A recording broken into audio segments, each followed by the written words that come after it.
Welcome to the T-Pac Arcade. Today's game is Shadow of the Ninja for the Nintendo Entertainment System. In this 1990 action platformer from Natsume, it's 2029 and the USA is oppressed by an evil dictator named Garuda. And who better to save America than a couple of ninja, cause that's not culturally confusing at all.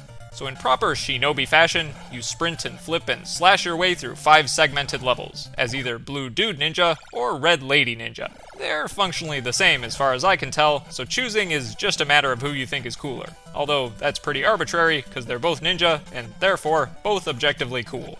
Your standard attack is a sword slash, but you can also collect an alternate chain weapon that can be aimed diagonally and upwards. Snagging multiple weapon pickups increases the power of your attack with wave strikes, but only until you get hit, which means the weapon boosts never lasted too long for me.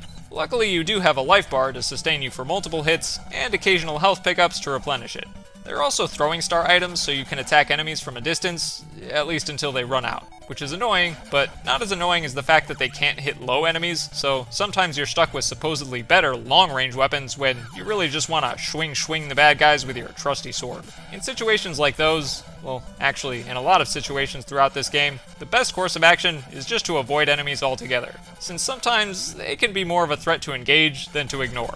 And evasive maneuvers come in proper ninja style, because you can hang from certain platforms to swing up and down like the cool, deadly acrobat you were born to be. Or in my case, born to pretend to be in 8-bit video games. Because I tried to do a flip in real life once, met the floor with my lower back, and could hardly walk for a week.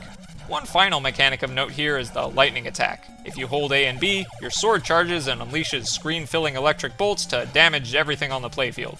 Including yourself, apparently, because this supposed super move costs you half your health bar and is therefore completely useless as a practical method of offense. But at least it's cool, just like the stages and enemies in this game.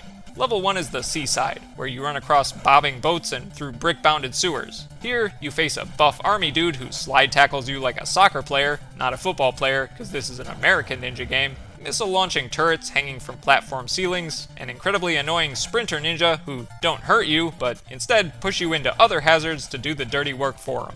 Also, cannon cyborgs and creepy orange monkeys who jump all over the place and are best to stay clear of. The boss is a neat rocket robot who can only be damaged when his eyeball is open, because ignorance is bliss, and whatever you can't see can't hurt you. Level 2 routes you through more sewers, with a pair of robo-snakes that alternate attacks from either side all sneaky-like, boomerang guys that throw boomerangs, and jetpack enemies who, alarmingly, leave their legs behind to attack from the skies whenever you hit them. And the boss is a huge souped-up tank that fires bullet sprays, lobs firebombs, and even has an electric beam cannon mounted by the tracks. Level 3 sees you ascending skyscraper ruins, populated by rocket beetles that get mad and jet around whenever you step on their turf, sorta like me when anyone walks into my apartment with their shoes on, and more cannon cyborgs placed in the most inconvenient locations possible, unless you've got the chain weapon and can hit them at a diagonal. Hooray for the hypotenuse. The boss fight here is probably my favorite part of the game. It's some kind of undead armored samurai who rises from the abyss to assemble itself and attack you, then gets blown apart again every time you land a hit in retaliation. Level 4 is an airfield in the sky, with neat satellite foreground elements to hide behind, although they won't actually protect you from anything, androids that inexplicably turn into pinwheels of death if you don't defeat them fast enough, dual cannon washing machine things with vulnerable little top hats to target, spinning saw blade pizza pies to time your jumps around, lest you become a pizza slice yourself, and machine gun boxes that patrol around elevator shafts. This boss fight is a two-parter. First, it's a bird and a dude, and then it's a bird dude with laser talons, cause why not? Bird dude is no joke though. He swoops down at you periodically, and it's real tough to time your dodges right without getting all squawked out and scratched up. The final level is Garuda's Fortress, featuring big tarantula robots that leap around and volley bullets at you, motion-sensing detonators that, well, detonate when they sense motion, laser generators that shoot wall pulses at you from different directions, blinding you with pretty lights while simultaneously trying to kill you with them, cyborgs who want to play a deadly game of ring toss with you, other cyborgs who shoot rocket fists at you, and spear ninja with a seemingly endless supply of lances to skewer you with. This level culminates in a gradual auto-scroll through a tower full of these guys, all trying to toothpick you to death, until you reach Garuda, who fights you as some kind of tokusatsu-inspired bug monster. His standard attack pattern is actually pretty easy to evade if you're patient and strategic, and by the time he turns red and aggressive, you can basically just take enough hits in a war of attrition to wear him out first.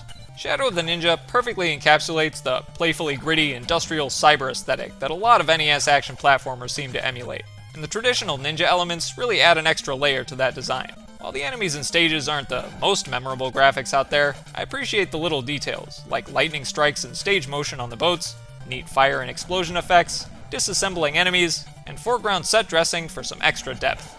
The chiptunes are all excellent and upbeat, and they pair nicely with the punchy sound effects. I especially like how the audio mixes more realistic noise channel stuff with arcadey bloops and flourishes here and there.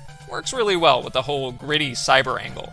But as far as challenge goes, Shadow of the Ninja is pretty uneven. Some of the most difficult sections were right in the first couple of levels, and the hardest boss fights were somewhere in the middle. It's also worth noting that you only get 1 life per credit, and 5 continues in total. So I resorted to save states for unlimited tries and extra checkpoints. Not sure if I could have cleared the game otherwise. So if I could change one thing here, I'd definitely ditch the credits cap. I wouldn't rearrange the game for an even difficulty ascent though. I think it's actually kinda neat how the challenge comes in peaks and valleys over the course of a playthrough.